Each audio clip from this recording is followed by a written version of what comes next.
एक प्रकार से कहें जो है दोस्तों घोषित उम्मीदवार थे, गांधी जी ने उन्हें उतारा था स्वयं मैदान में। और दूसरी तरफ थे बाबू सुभाष चंद्र, यानी सुभाष चंद्र बोस थे।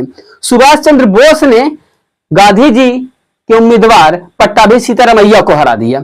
और जब पट्टाभी सीतारामैया को हराया, थोड़ा सा आप यहाँ पे ये जान जाइए कि बाबू सुभाष चंद्र बोस को कितने वोट मिले थे। बाबू सुभाष चंद्र बोस को 1580 वोट मिले थे और पट्टाभी सीतारामैया को कितने वोट मिले थे? 1377 वोट मिले थे। पट्टाभी सीतारामैया को 1377 वोट मिले थे और बाबू सुभाष चंद्र बोस को 1580 वोट मिले थे।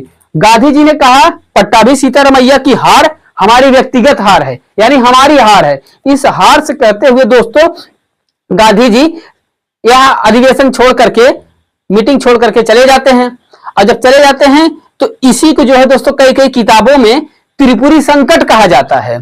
त्रिपुरी संकट कहा जाता है। संकट का मतलब कोई और संकट नहीं था, यही दो धड़े जब आपस में लड़े, गांधी जी हारे, गांधी जी मीटिंग छोड़कर चले गए, अधिवेशन छोड़कर चले गए।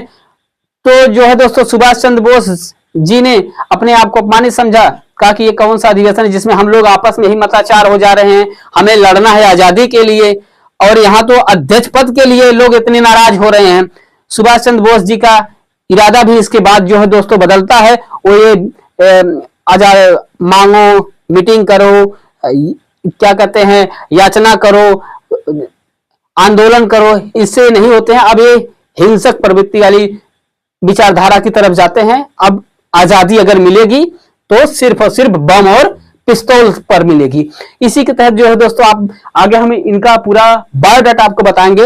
1939 में फॉरवर्ड ब्लॉक की स्थापना करते हैं। क्या होता है फॉरवर्ड ब्लॉक, क्यों बाबू सुभाष चंद्र बोस कांग्रेस की ऐसी राजनीति से जो है दोस्तों छोड़ करके कहीं न कहीं माओवादियों वाली जो विचारधारा नहीं होती है उस तरफ चले जाते हैं। अब अंग्रेजों को जो है सिर्फ और सिर्फ मार कर भगाने की, यानी बम और पिस्तौल के दम पर इन्हें मार भगाने का जो बीड़ा उठाते हैं, इनकी पूरी गौरव गाथा हम आपको बताएंगे। कैसे जापान जाते हैं, कैसे जर्मनी जाते हैं, कैसे वो अंडमान और निकोबार को स्वतंत्र करा लेते हैं और कौन कौन सी फौज बनाते हैं जिसमें गांधी जी को भी आगे रखते हैं, सभी राजनीतिक व्यक्तियों को आगे रखते हैं। इनका निजी विरोध किसी से नहीं था, वैचारिक विरोध था। भाई हो सकता है आजादी आप भी दिलाना चाहते हैं, आजादी हम भी दिलाना चाहते हैं, मतों को लेकर टकरार था, लेकिन ये सोचिए कि एक दूसरे के धुर विरोधी थे सुभाष चंद्र बोस या गांधी जी। ऐसा नहीं था, ऐसा बिल्कुल भी नहीं था दोस्तों। हाँ, तरीकों में लेकर के थोड़ा सा वैमनस्य हो सकता था इन लोगों के अंदर कि भाई आप अपने तरीके से दिलाना चाहते हैं, हम अपने तरीके से दिलाना चाहते हैं,